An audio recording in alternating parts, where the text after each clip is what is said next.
formation of the expire A, and I will introduce the respiratory membrane, and after this I talk about ventilation and pulmonary blood flow, and we have an important ratio as ventilation to perfusion, and by this way I will talk about diffusing capacity and how the oxygen and carbon dioxide can transport through the blood. At first I want to talk about the partial pressure. As you know, when I talk about the atmosphere A, this atmosphere A is a mixture from different gases. In this mixture you can see nitrogen, you can see oxygen, you can see very low amount of carbon dioxide, very low amount of vapor, and for this for that is better, we say this air is dry. And now here I want to talk about partial pressure. You know that the pressure of the air atmosphere at the level of the sea is about 760 millimeter of mercury. And in this air we have a mixture of different gases. The pressure of each individual gas depends on its concentration, and according to this concentration we can calculate the pressure of each gas inside of mixture of the gas inside of the atmosphere.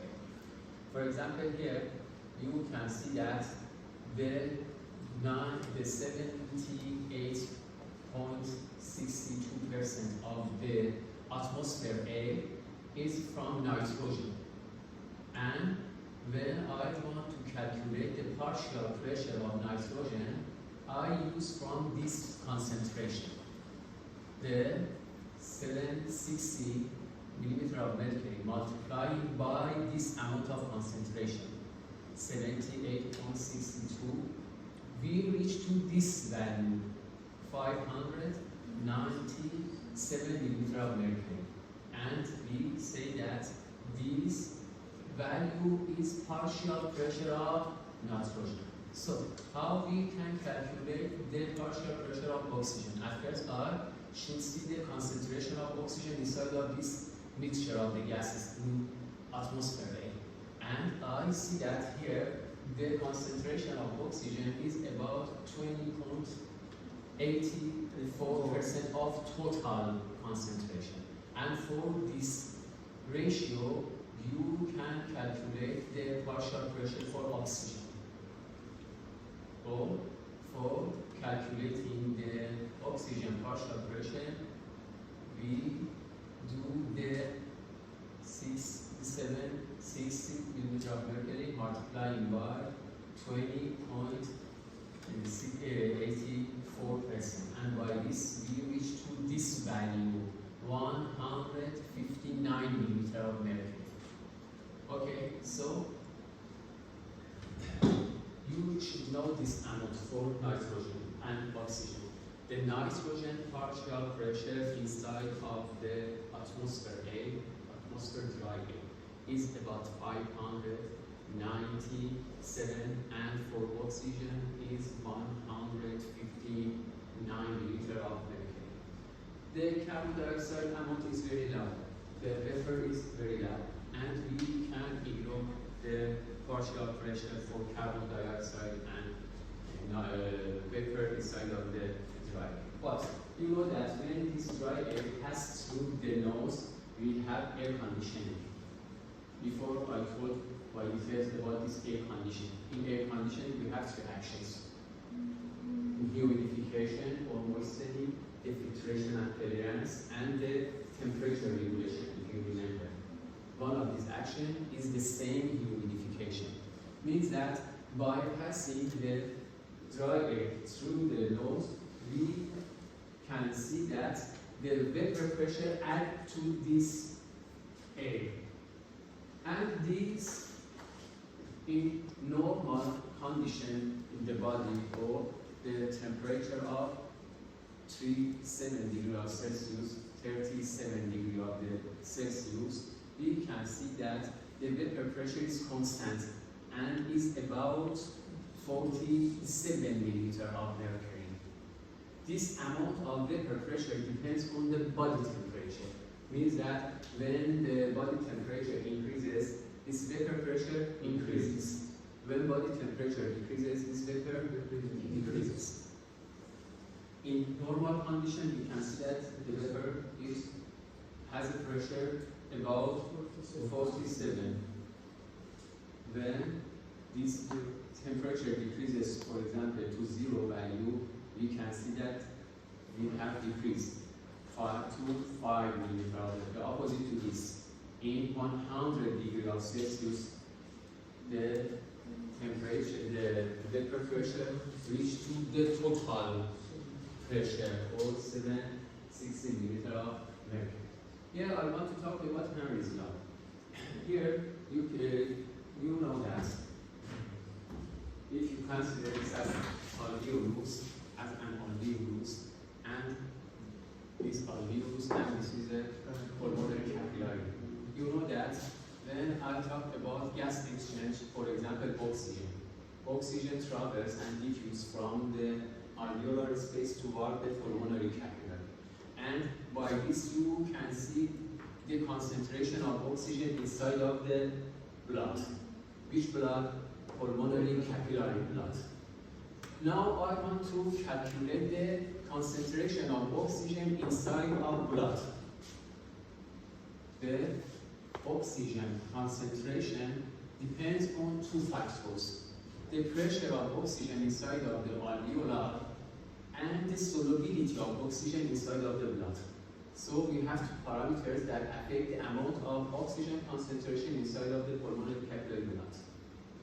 The first, this concentration depends at first on the pressure of oxygen in which part? In alveolar. In alveolar.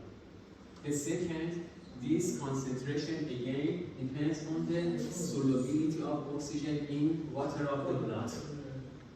By this, I can say that the concentration, for this concentration, I can write this formula. Concentration of oxygen in blood is equal with the pressure of oxygen inside of the alveolus multiplying by solubility of oxygen inside of the water or blood. In fact, this formula want to say this. For example, here we can see similar condition that you can see inside of the respiratory system. For example, we consider this as a alveolar space, and in alveolar space, if we have a oxygen pressure about 100 milliliter of mercury, you can see that for this amount of pressure, the 0.3 milliliter per each deciliter of oxygen we have inside of the water or capillary pulmonary blood. Or when the amount of oxygen pressure inside of the alveolus decreases, and this gives a increase in concentration of oxygen inside of the pulmonary capillary blood. We can write this formula again by this formula. For partial pressure depends on concentration of the gas and solubility coefficient. So here I want to talk about solubility coefficient. You should know these values. These values are very important for solubility coefficient of oxygen and carbon dioxide. You should know that the solubility coefficient for oxygen is 0.003 milliliter per each deciliter of water for 1 milliliter of mercury. Means that you consider this here. For example, you consider this dish, that in this dish I have water. Now I insert oxygen inside of this water. You should know that for this oxygen, only 0.003 milliliter of oxygen can dissolve inside of each deciliter of this water. Deciliter is the 100 milliliter. For each 1 milliliter of oxygen pressure, by each 1 milliliter of oxygen pressure, how much oxygen is inside of each deciliter of the water? Only 0.003 milliliter of oxygen can be solved. This value is named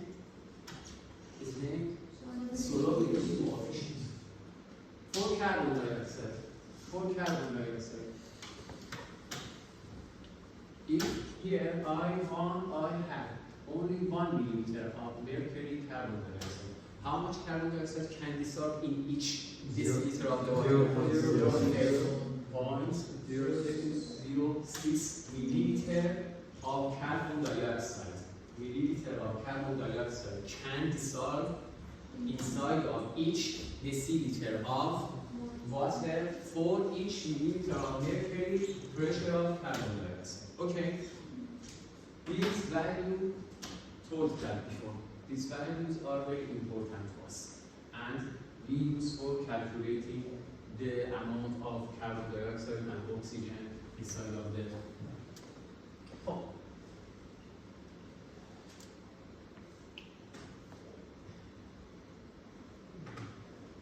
Can you help me and tell me that which factors affect the amount of diffusion?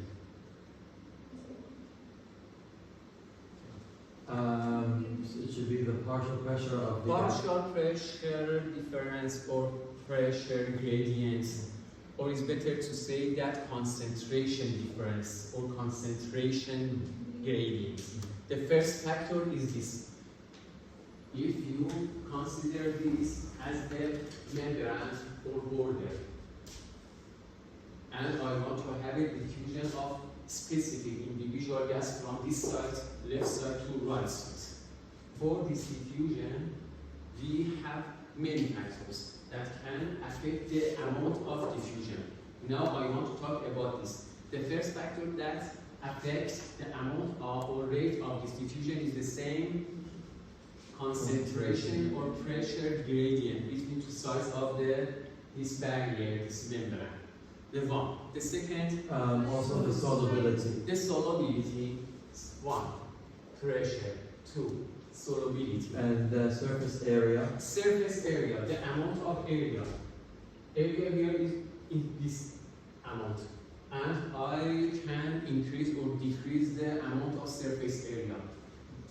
By cleaning of this, the amount of area decreases. And after all, we can increase the amount of surface.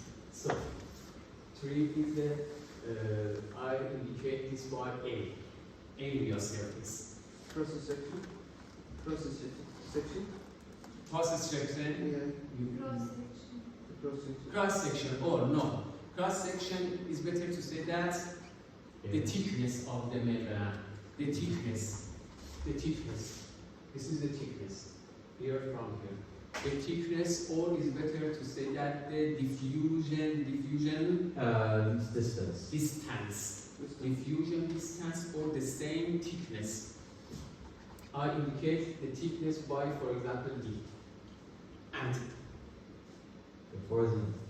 the size of the gas. We cannot directly measure the size of the gas, but for estimating of the size of the gas for any molecule, we use from molecular weight.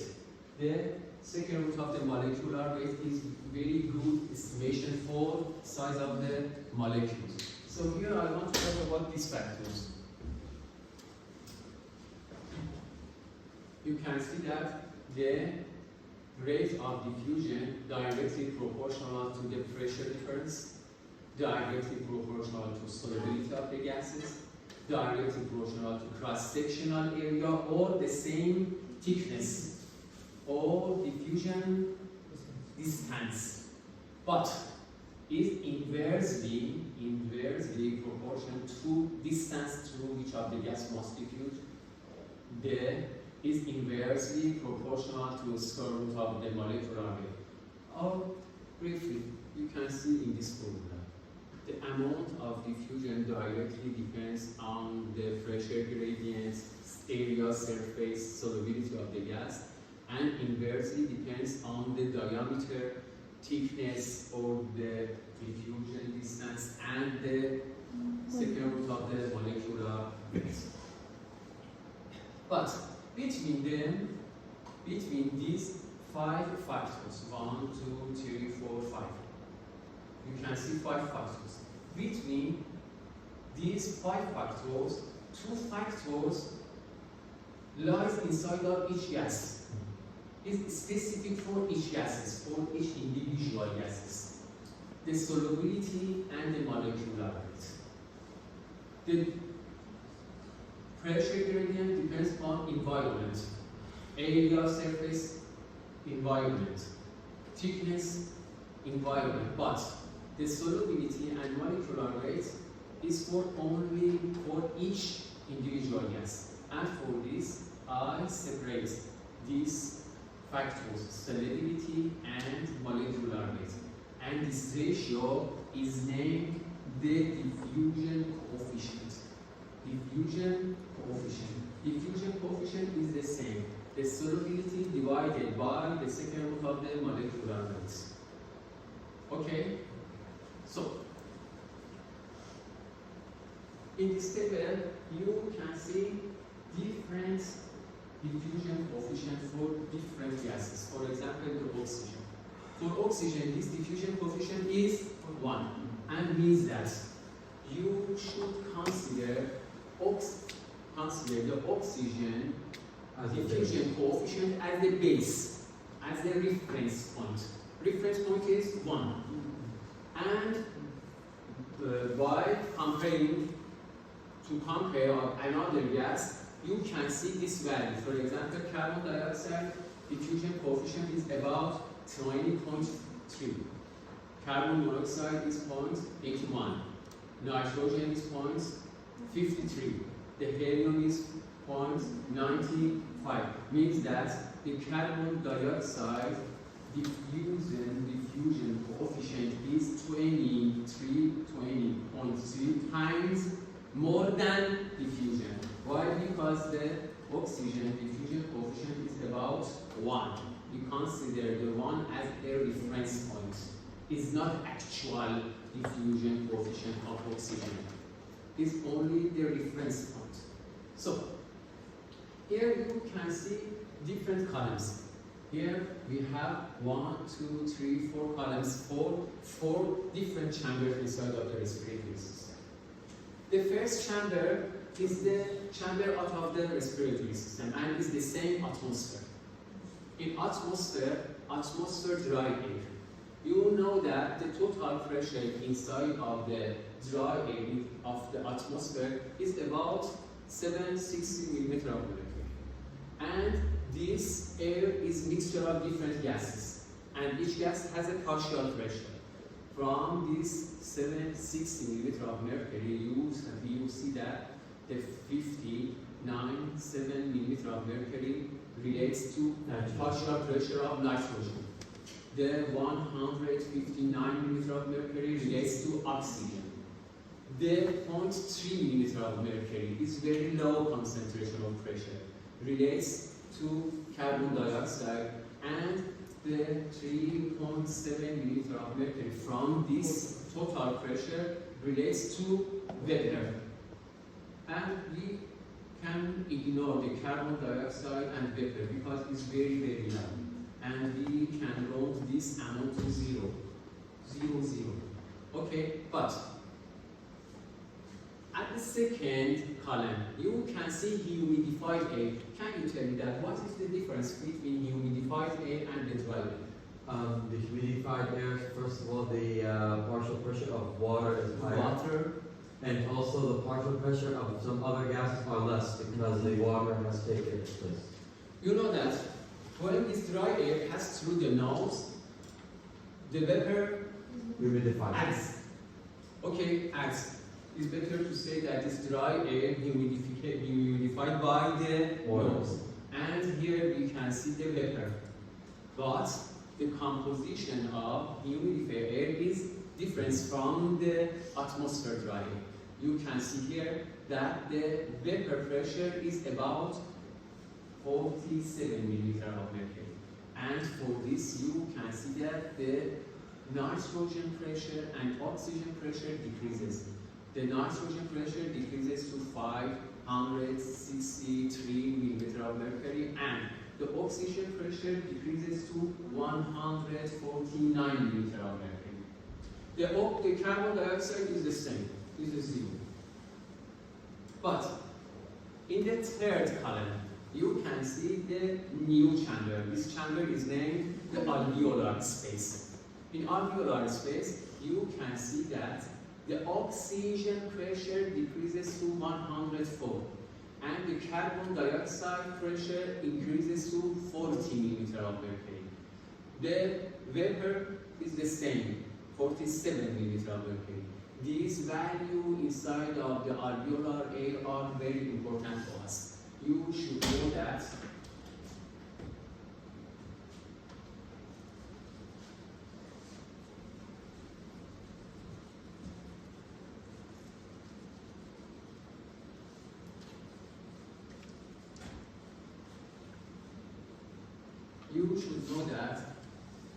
inside of the alveolus, the oxygen pressure in alveolar is about 104 millimeter of mercury, and carbon dioxide in alveolar space is 40. They all have role for control and regulation of the oxygen pressure about 104 inside of the alveolar, and carbon dioxide 40 millimeter of mercury. It's very important, this value to us again. So, and later I will talk about details about this value and how we can control the amount of this value, or how we can keep constant the oxygen pressure inside of the alveoli as 104 and carbon dioxide 40. This value should be constant inside of the alveolus. At the last column, you can see the composition of expired air. By detail later, I will talk about this, and I'll come back and talk about this. So, can you tell me that which factor can affect the alveolar oxygen pressure? You consider this as an alveolus, and here we have oxygen. The oxygen pressure in alveolus depends on two factors. Which factors? This one.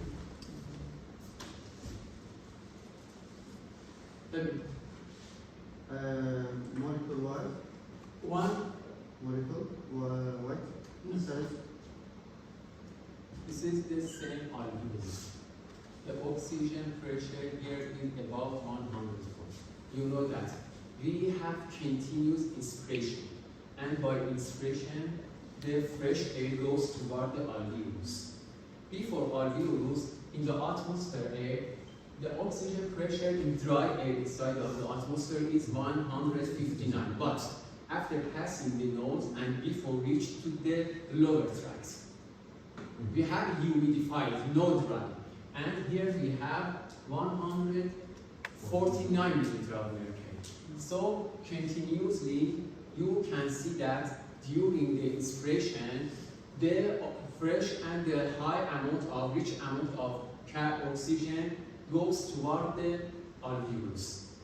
So we have entrance of the alveolus continuously.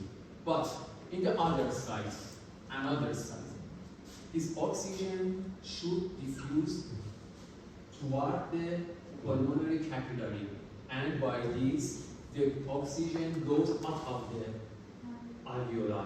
By continuous inspiration goes inside, by this perfusion or blood flow continuously goes out of the alveoli. So goes in, goes out.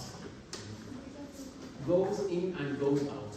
The amount of the oxygen that going inside of the alveolus is the same amount of the oxygen that goes out of the alveolus. So we can say that the oxygen pressure inside of each alveolus depends on two factors: the amount of inspiration, the amount of blood fluid.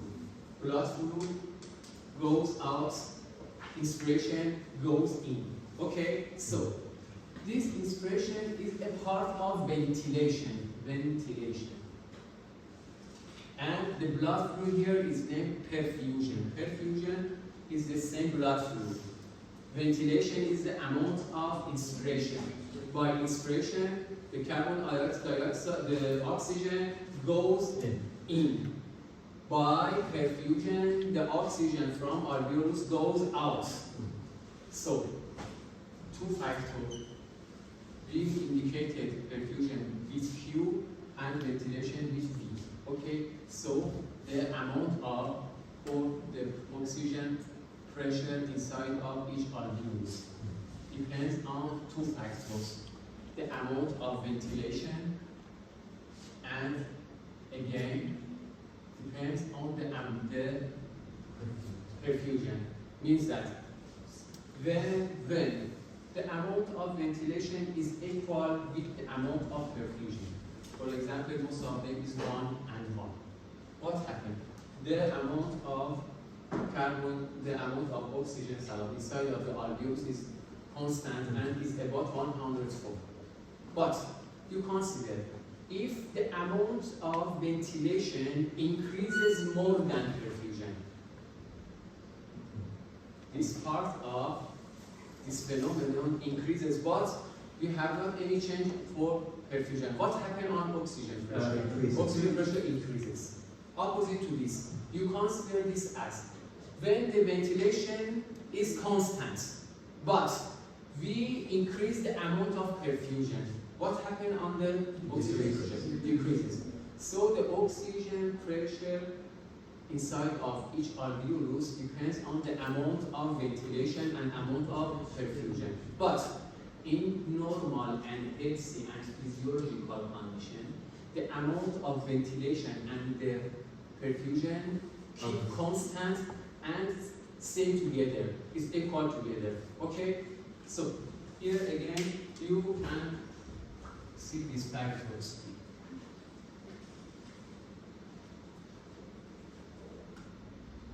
By this curve you can see.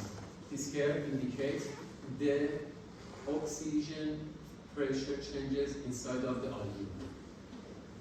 In horizontal aspect you can see alveolar ventilation or ventilation. In vertical you can see the oxygen pressure. Oxygen pressure. In this curve you can see the amount of oxygen usage. Oxygen usage means again the amount of blood fluid. When the oxygen usage increases means that the perfusion increases. Okay, so by this you can see that when the alveolar ventilation and the consumption is equal, by this you can see that the oxygen pressure inside of alveolus is about 100. What happens when the oxygen consumption increases, for example, 4 times? You should know that in resting condition, during each minute, 250 milliliter of oxygen is consumed, is used. 250 milliliter of oxygen is used during 1 minute in rest condition, rest state. When this value increases 4 times, from 250 to 1000 milliliter, what happens?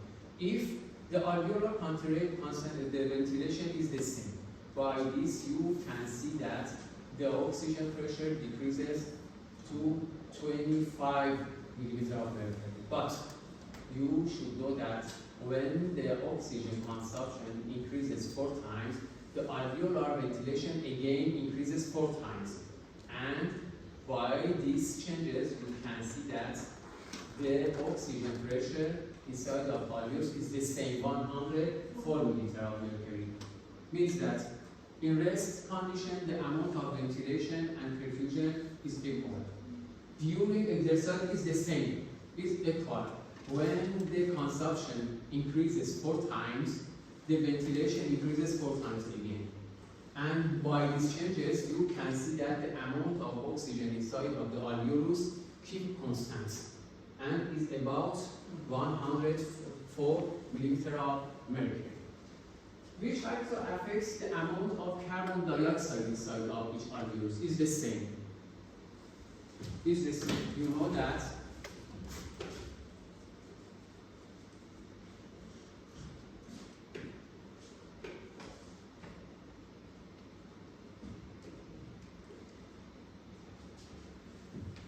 the carbon dioxide pressure in atmosphere air is 0.3 and we can see 0.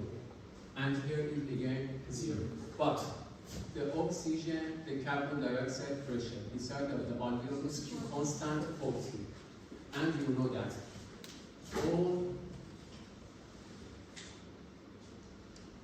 all times, always, continuously, we have expiration.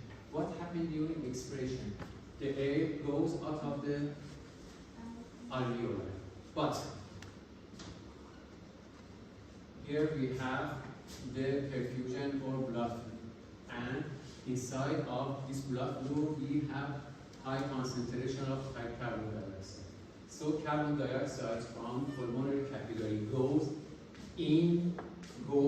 inside of the alveolus and by expiration goes out of the alveolus. So going in and going out. It is very similar to oxygen. We have 2 arms, going out and going in. When the amount of going out and going in is equal, by this you can see that the amount of carbon dioxide inside of the alveolus keep constant and is about 40 milliliter of mercury. So, two factors affect the amount of carbon dioxide pressure inside of the alveolus. Directly, these carbon dioxide pressure inside of alveolus depends on the metabolism or carbon dioxide formation. When the metabolism increases, the amount of the carbon dioxide production increases, and the amount of carbon dioxide in blood flow increases, and by this the amount of going in carbon dioxide increases, and by this the expiration increases, and the amount of increase in expiration and the blood flow is same, and for this the concentration or pressure of carbon dioxide in alveolus keep constant and about 40 milliliter of mercury. Again, you can see in this curve, you should know that during 1 minute in rest state, how much carbon dioxide is produced during metabolism. You should know that 200 milliliter. 200 milliliter of carbon dioxide is produced as rest state during 1 minute. During 1 minute. How much oxygen is used? 25. 250 milliliter. 250 milliliter. Oxygen is used. But how much carbon dioxide is produced during 1 minute? 200 milliliter.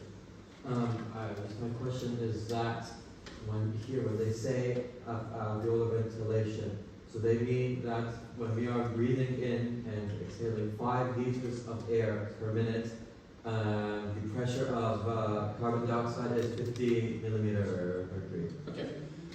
In this curve, you can see that in the horizontal aspect, you can see alveolar ventilation. Before we calculate the amount of alveolar ventilation, if you remember, we reached to 4.2 liter of new air that goes inside of the respiratory zone. If you remember, yesterday I talked about two volume. Minute respiratory volume, 12 multiplied by half liter, and we reach to 6 liter. 6 liter is the whole volume of the air goes inside of the alveolus during normal inspiration during 1 minute. But from this volume of the air, only 4.2 liter reach to respiratory zone. You remember this. So when I talk about ventilation here, ventilation is the same. 4.2 is the one factor affects. The same factor that affects is the amount of metabolism or amount of carbon dioxide production that can affect the amount of blood flow. Okay? Here you can see these factors, the second factor. And by the relation between them, we can see the different value for carbon dioxide pressure. Consider this. Here the alveolar ventilation is 4.2 liter per each minute. And the amount of carbon dioxide production is 200. Then I draw a vertical line here. In this point A, you can see the 40 milliliter of mercury pressure for carbon dioxide. When the carbon dioxide production increases, for example, during exercise, the production of carbon dioxide, for example, increases 4 times and reach to 800 milliliter per each deciliter. Okay, but for keep constant the carbon dioxide pressure inside of the alveolus, this ventilation rate should be increases 4 times again. Why? Because carbon dioxide production increases 4 times. The metabolism increases 4 times. The ventilation rate should be increased. How much? 4 times. And here you can see the new alveolar ventilation rate. And again, in this point, for this metabolism, you can see again the same 40 milliliter of mercury for carbon dioxide pressure inside of the alveolus. Can you tell me that you can, if I want to compare the composition of the carbon dioxide and oxygen between the expired air and alveolar air, can you tell me that the amount of carbon dioxide inside of the expired air increases or decreases, and why? Could you please repeat your question? You know that in alveolus, the oxygen pressure is about 104. 104. The carbon dioxide pressure is 40. Okay, you know these values. So, we have other values for carbon dioxide and oxygen inside of the expired air. I want to compare the amount of oxygen between the alveolar space and expired air. Oxygen pressure in expired air increases or decreases? Decreases. Carbon dioxide increases or decreases, and why? Oxygen in expired air is more than or less than? Less than alveolar space. Yes. Why? Because the oxygen has no. More than. Why more than? The oxygen concentration inside of expired air is more than oxygen pressure inside of alveolus. In expired air is more than. Why? The pressure is more because you're inside the body. No. Here you can see this. You know that when I talk about half liter of tidal volume, from this half liter of tidal volume, or 500 milliliter, 500 milliliter.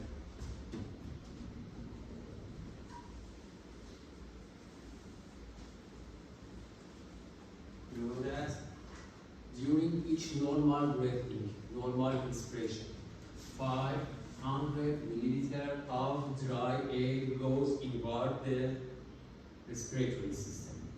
after passing the nose, change to humidified air. Okay, you know this.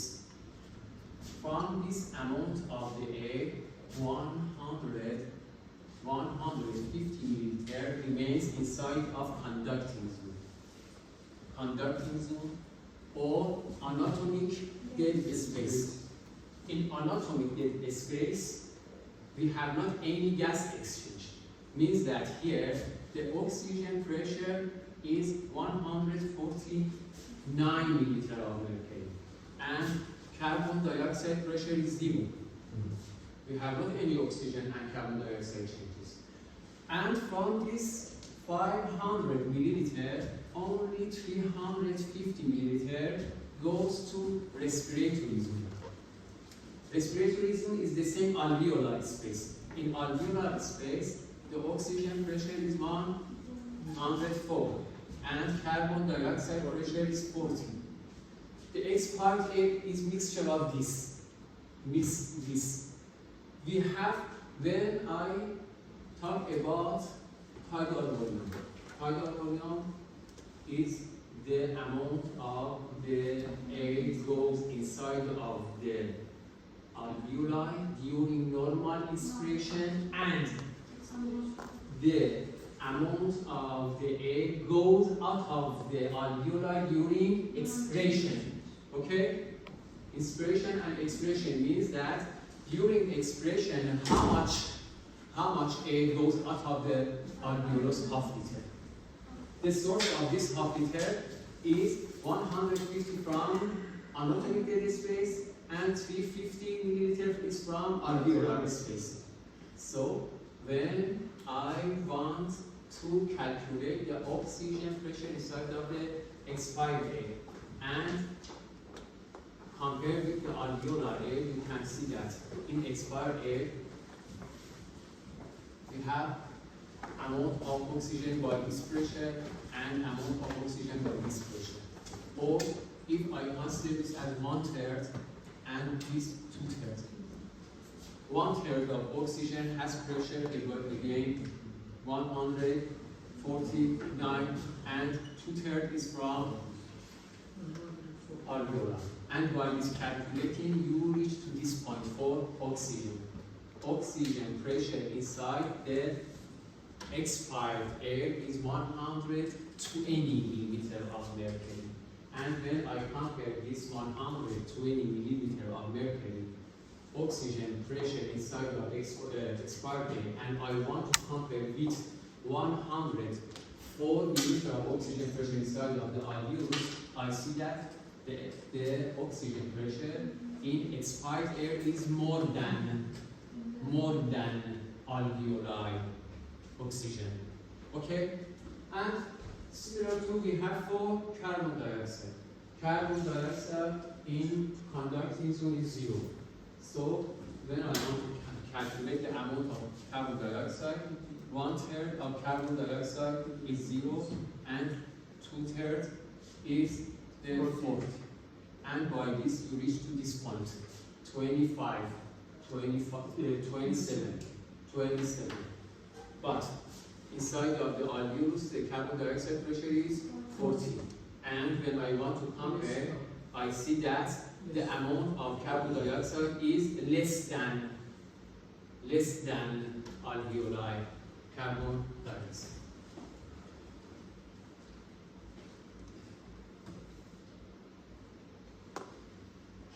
You know respiratory membrane or no? Alveolar respiratory membrane. You know?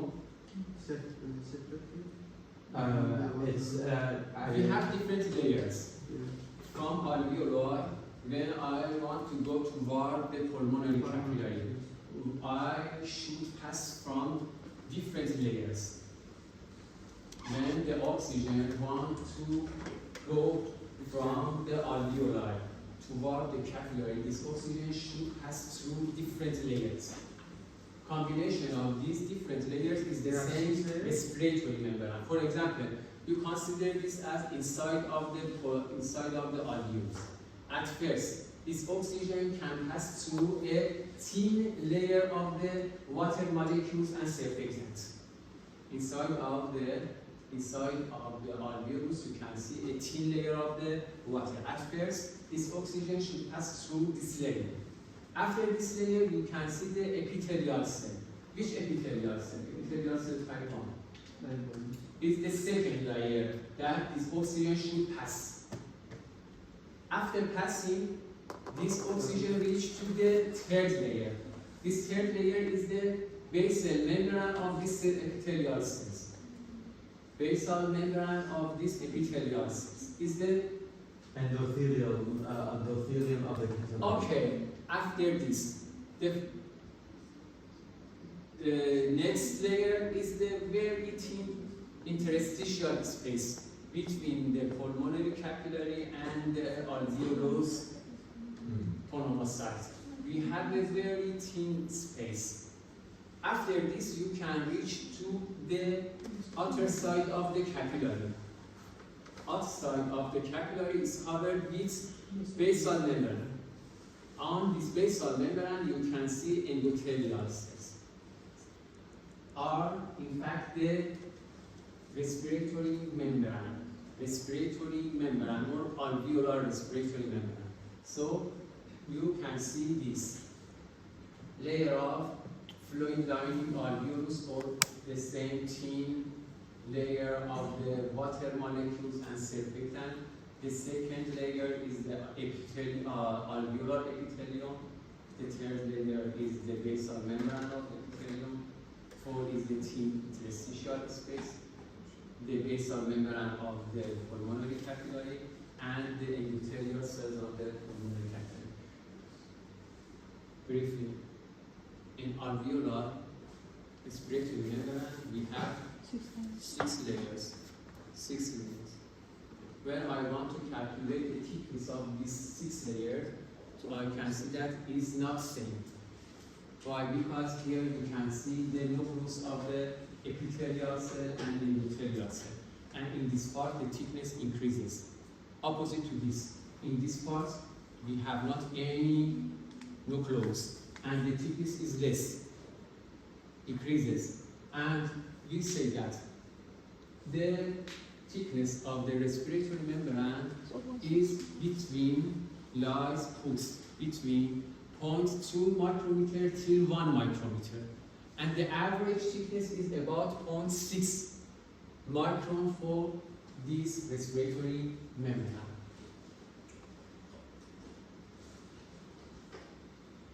Can you tell me that which factors here can affect the amount of diffusion? Before I talk about this, okay. The surface area of the alveoli. Surface area. And surface area directly, more amount of surface area leads to more amount of diffusion. Gas diffusion. The first. And second, the thickness of the thickness. The thickness. The amount of diffusion by thickness has an inverse relation. The more thickness leads to less diffusion. The second, the third, the molecular weight. But the oxygen molecular weight is the same, the carbon dioxide is the same, and we can ignore this here. Solubility. Solubility is the same, we can ignore here. Partial pressure. Partial pressure between the sides of the respiratory membrane. When the oxygen pressure inside of alveolus increases, means that the pressure gradient increases. And this leads to more amount of diffusion for carbon dioxide and oxygen. Okay, so it's the same before I talked about these pollutants. Now I want to talk about ventilation and pulmonary blood flow.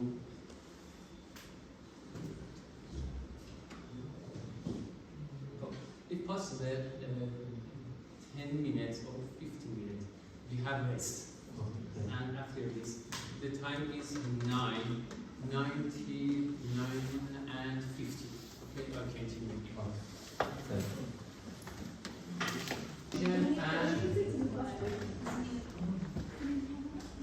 For that, oxygen and carbon dioxide pressure inside of alveoli depends on 2 factors. Remember, the amount of ventilation, the amount of perfusion. Remember, before by detail, I talked about this. But you know that the total amount of ventilation in normal and quiet expression yesterday calculated this. Is about the total ventilation is about 4.2 liter per each minute, if you remember this. And if you remember, I told that we have 12 frequency of the or respiratory rate, and during each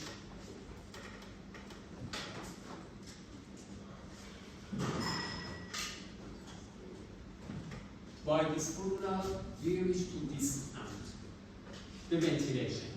The amount of perfusion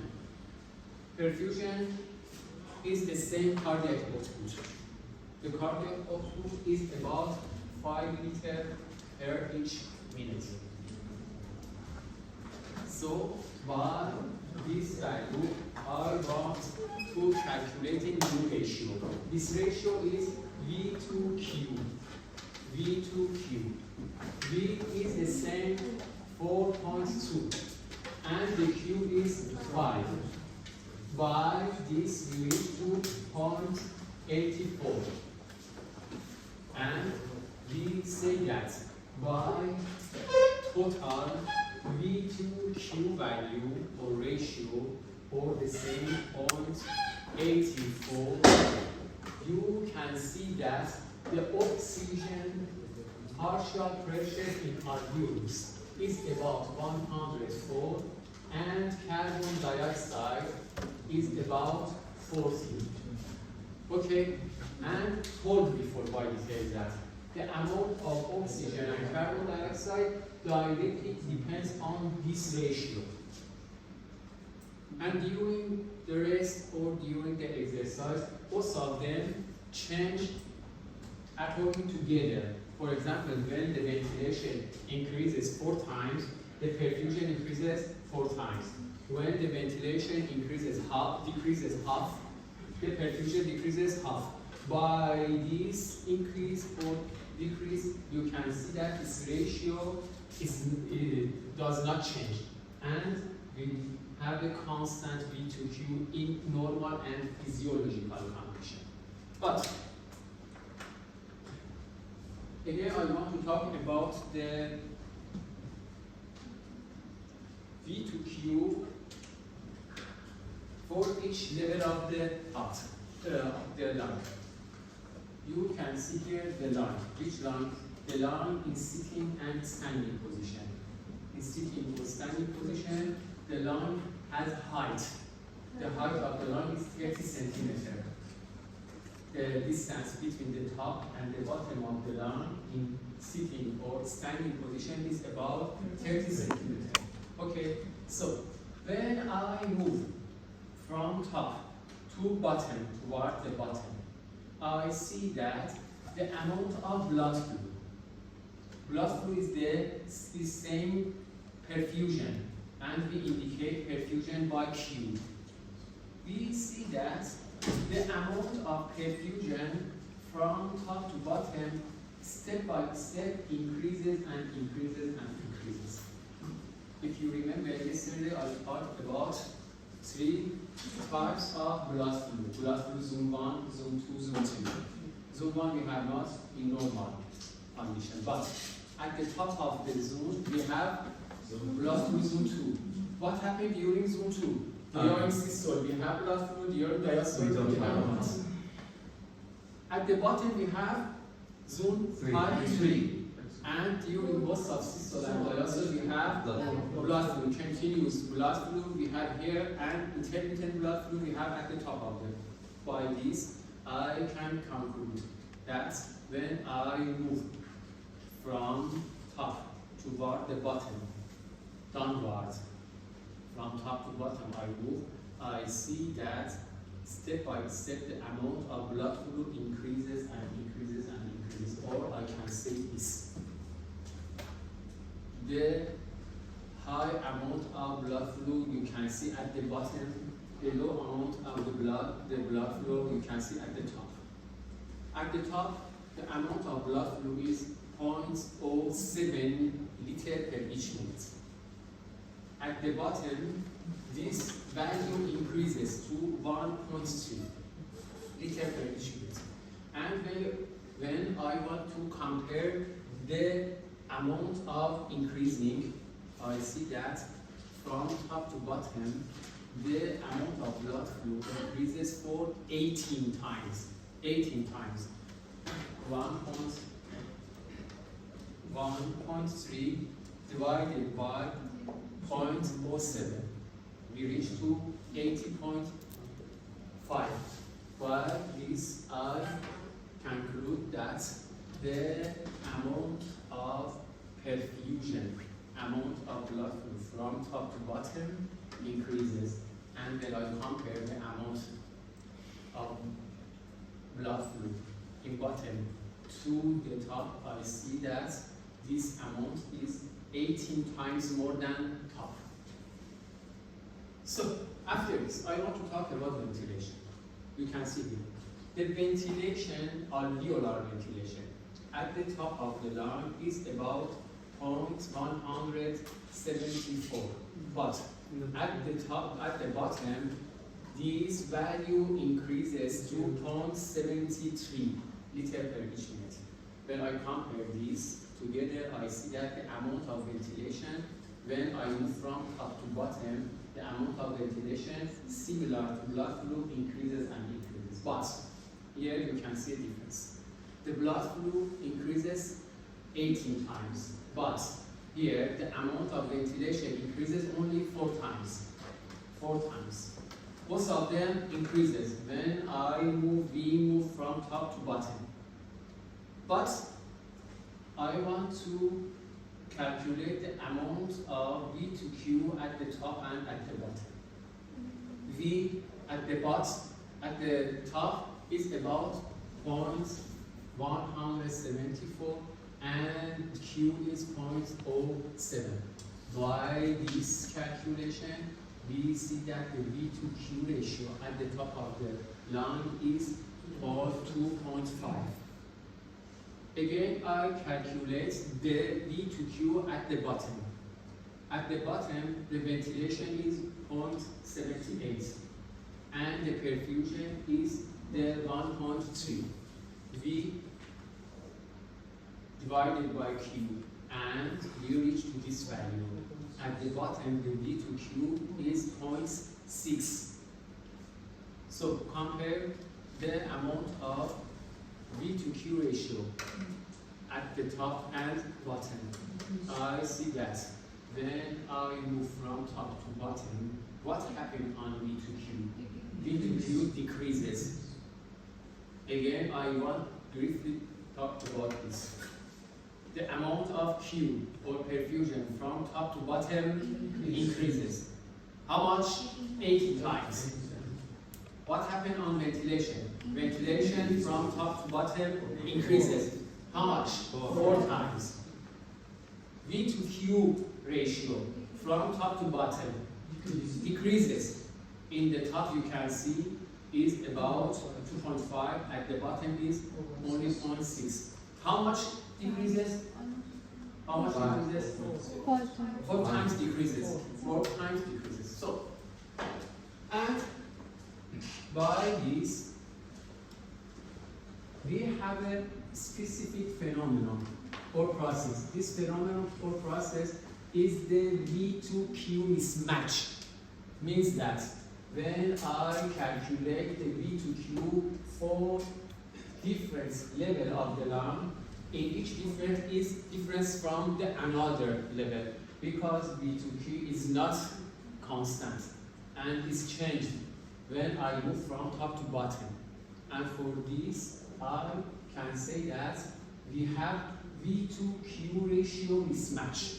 Means that at the top is very high, at the bottom is very low. So, again, you can see this mismatch from top to bottom.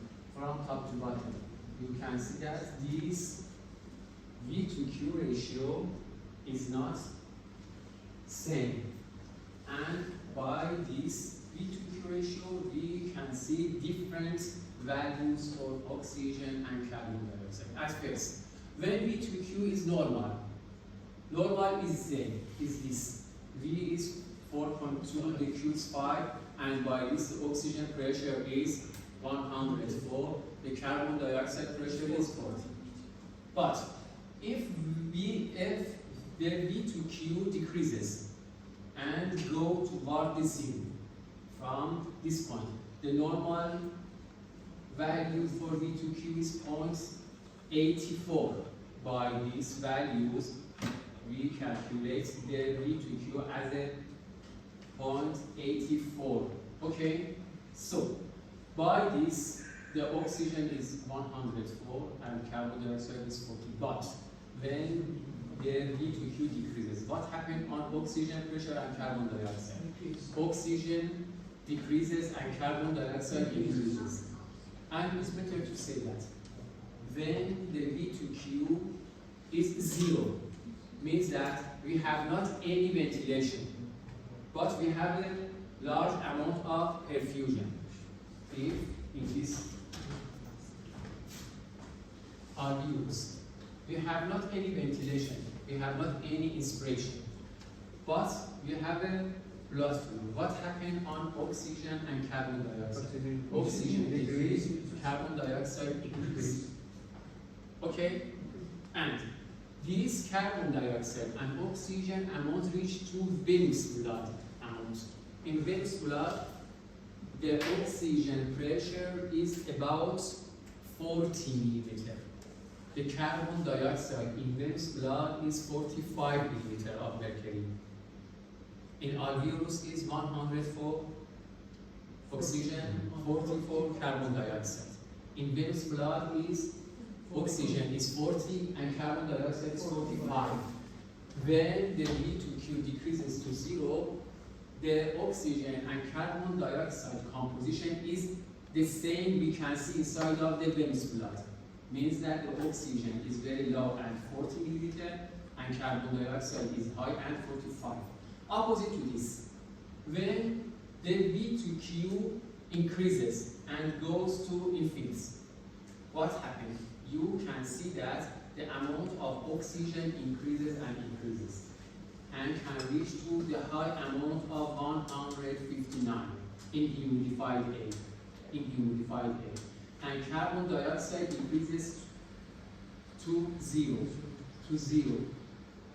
And these values you can see inside of the inspired air.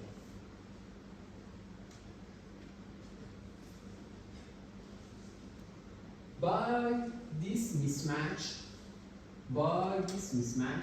we have two processes, at the top and at the bottom. At the top, by V2Q equal to 2.5, we have specific condition by the name physiological dead space.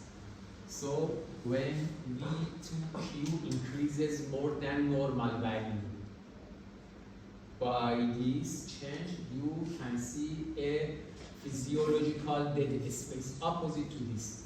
When V2Q decreases and decreases, and you can see at the bottom of the line, we can see another process. This process is named physiological shunt. So at the top we have physiological dead space. Why? Because in this part, V2Q is very more than normal V2Q, and in this part is the 2.5. Opposite to this, at the bottom of the line, V2Q value is very low and is less than normal V2Q and is 0.6. In this level, we have physiological shunt. Diffusing capacity. In diffusing capacity means that if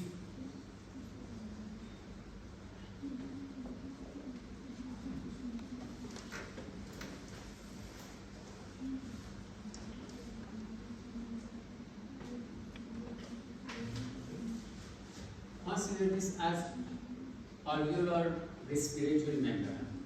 Alveolar respiratory membrane between two sides of alveolus and pulmonary capillary. Pulmonary capillary in alveolar space.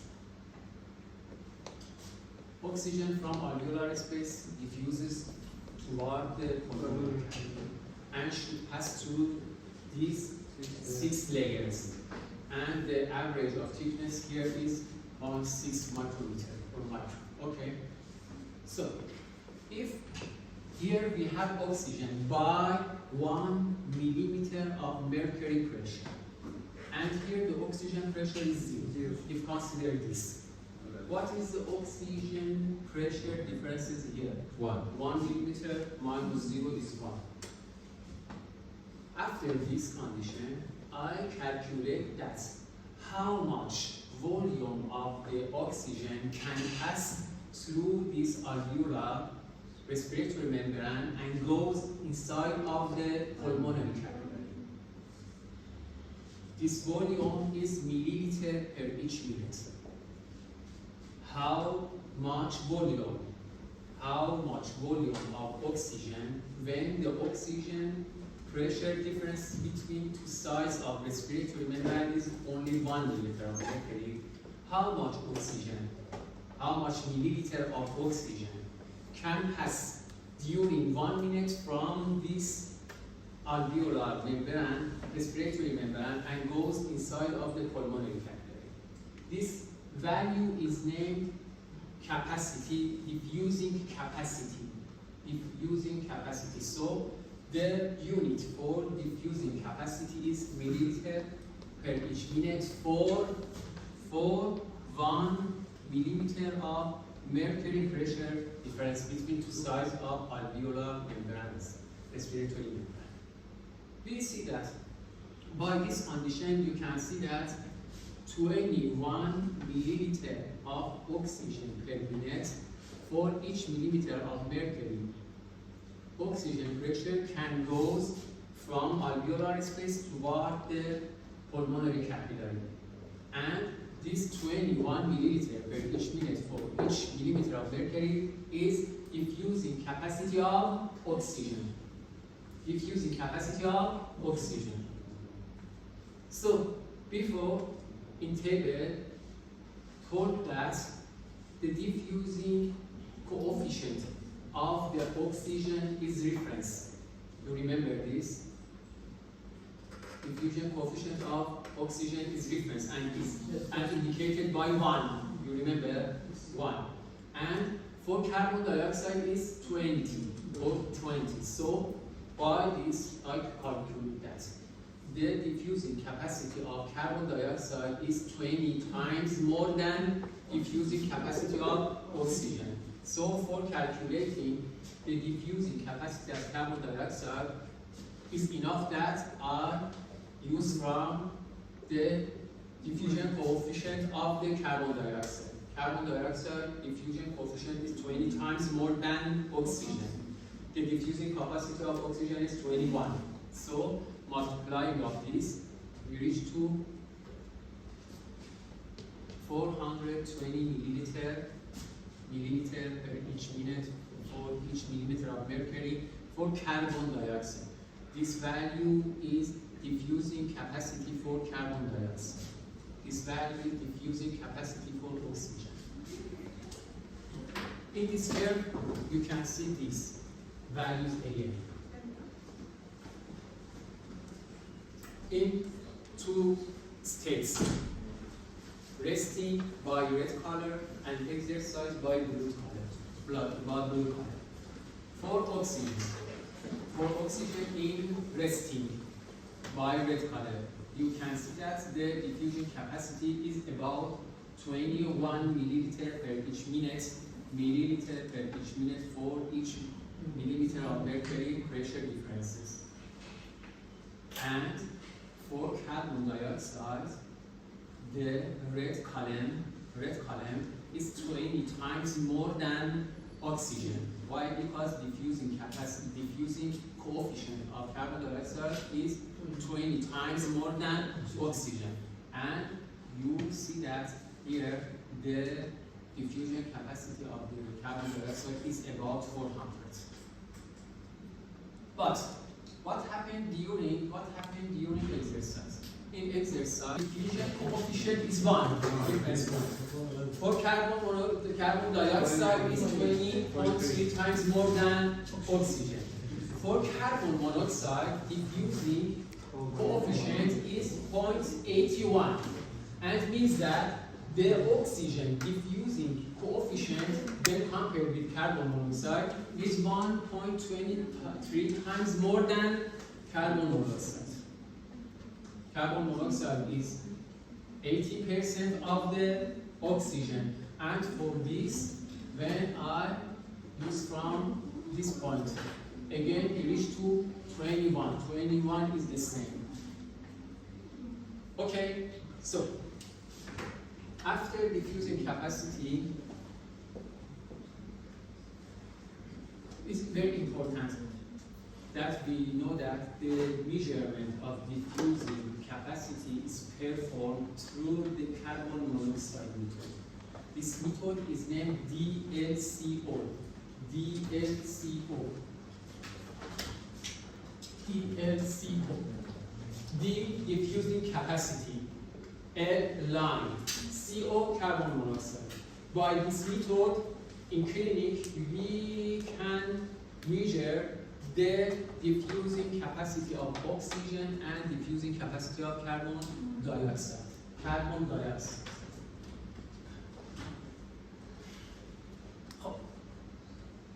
But why? At the end of class, if possible. So, here I want to talk about diffusing of oxygen from different parts. You know that. Help me. What is the amount of oxygen pressure in dry air? Atmosphere dry air. I calculated this 159. 159. You remember? Yes.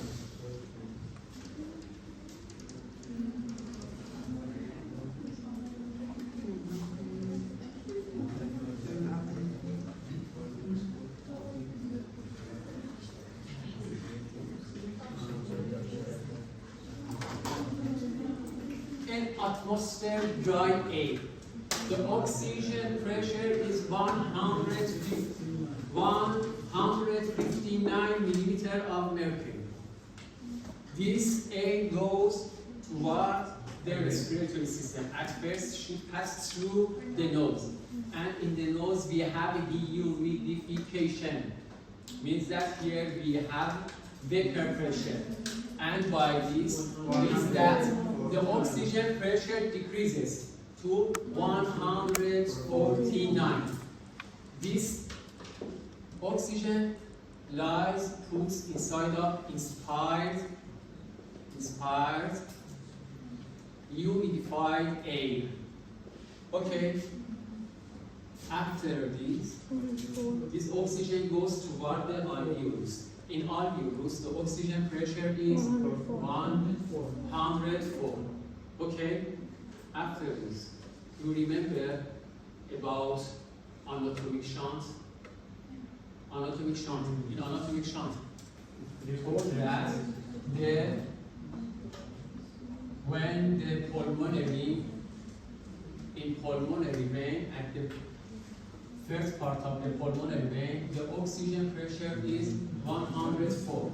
At the end, decreases to 95. What? Because here we have anatomic shunt. In anatomic shunt is this, that the bronchial vein empties into the pulmonary vein. And here, the amount of oxygen decreases for 9 milliliters of mercury. So, the oxygen pressure in left atrium is the same 95 millimeters of mercury, and is the same amount of oxygen pressure you can see inside of arterial blood. In arterial blood, the oxygen pressure is 95 millimeters of mercury. 95 millimeters of mercury. Here you can see this gradient, and you know that for diffusing we need pressure gradient, pressure differences. in atmosphere is more than the humidified air. In humidified air, here is more than alveolar. In alveolar, it's more than the left atrium. And again, I will continue this at the level of the tissue. So here, at first, you can see here the differences of oxygen at the level of the alveolus. At the beginning of the pulmonary capillary, you can see that the oxygen pressure is very low. Why? Because inside of the pulmonary capillary, we have venous blood. This venous blood is from right ventricle, and at first goes to the pulmonary artery, and after pulmonary artery reach to the pulmonary capillary. So at the beginning of pulmonary capillary, the oxygen pressure is the same oxygen pressure in venous blood. In venous blood is 40 milliliter of mercury. When passed through this pulmonary capillary, you can see that little by little, step by step, the oxygen increases and reach to oxygen amounts that you can see inside of the alveolus. This 40 milliliter reach to 104 milliliter, and here by this anatomic shunt again decreases to 95 milliliter of mercury. Again here in venous blood, the oxygen pressure is about 40. After passing through the pulmonary capillary, you can see that the amount of oxygen increases from 40 milliliter of mercury to 104. And here you can see anatomic shunt. In anatomic shunt, the oxygen pressure decreases to 95 milliliter of mercury. In this part, you can see this fall of the oxygen pressure. And we have this oxygen pressure inside of systemic arterial blood. This arterial blood goes toward the tissue cells. In tissue cells, again, we have capillary. At the arterial end of this capillary, the oxygen pressure is very high, 95 milliliter of mercury. At the another side of this systemic capillary, the oxygen pressure is the venous oxygen pressure. Again, you can see this. Means that here, you can see here, the oxygen pressure in systemic arterial blood is 95 milliliter of mercury. It's not the same you can see inside alveolar. In alveolar is 104. Why decreases? Because we have anatomic shunt. And anatomic shunt decreases the amount of oxygen pressure from 104 to 95 milliliter of mercury. So you consider this as the cell, peripheral cells. These peripheral cells want to use this oxygen. Why? Because all cells of the body have the metabolism. For metabolism needs oxygen and should take this oxygen. This oxygen should take from the blood. So here you can see the capillary. Which capillary? Systemic capillary. In tissue, in systemic tissue, in peripheral tissue. This capillary has two ends. One end is close to arterial blood, another end is venous blood. At the end of arterial blood, the oxygen pressure is 95 milliliter of mercury. But when this blood goes through the capillary, the oxygen goes out of the capillary and goes inside of the cells. And by this, the amount of oxygen pressure decreases and decreases and reach to venous blood oxygen pressure or 40 milliliter of mercury. But we know that this oxygen directly at first goes in interstitial fluid. At first, from capillary goes outward and go into the interstitial fluid. And after this from interstitial fluid goes inside of the cell. Okay, so here you can see the oxygen pressure in interstitial space. Interstitial space. The oxygen pressure in interstitial fluid is about 40 millimeter of mercury. Is the same amount you can see inside of the venous blood. But inside of the cell, the oxygen pressure is between 5 to 40 millimeter of mercury. 5. Inside of the cell, the oxygen pressure is between 5 to 40 millimeter of mercury. But I can use the average of this. How we can calculate the average of this? 40 plus 5 divided 2. And the mean is about 23. So the mean oxygen pressure inside of the cell is about 23 millimeter of mercury. So if I want to complete this cascade, at the arterial end of capillary is 95, but in interstitial fluid the oxygen pressure is 40, and in the intracellular pressure is 23. When you see this cascade, you can see that little by little the amount of oxygen pressure decreases, and by this we have pressure gradient. By this pressure gradient we can have diffusion. Okay, so